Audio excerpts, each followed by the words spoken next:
Hello, I'm Robin from Victoria University, and today I recently listened to Luke's story from 19 Stories of Inclusion by Victoria Government 2023.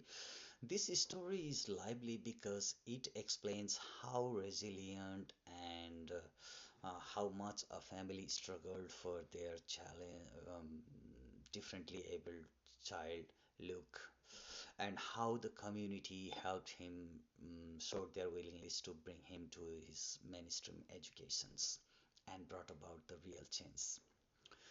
So, what impacted the most about Luke's story is that his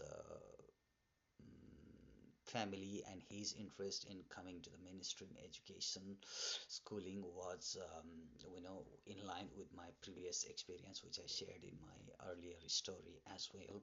Despite his inability to speak, his simple head gesturing would explain, communicate clearly. So this reminds me of you know the situation of um, the meaningful idea of what is the difference between inclusion, equity and equality.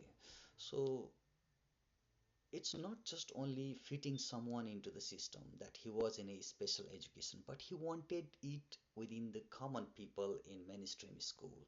So to recognize their right and to have them in the place of their choices is equity. That's what is in line with Early Childhood Australia 2014's idea.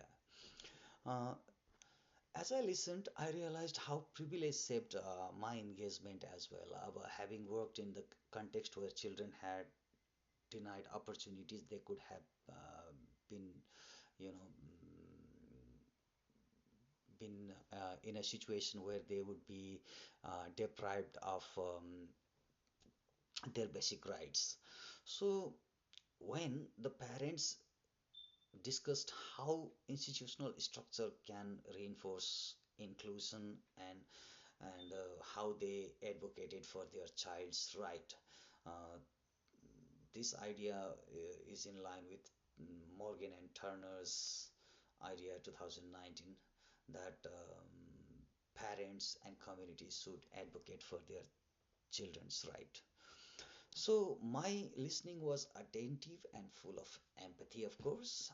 Besides words, I was driven by emotions that was expressed there.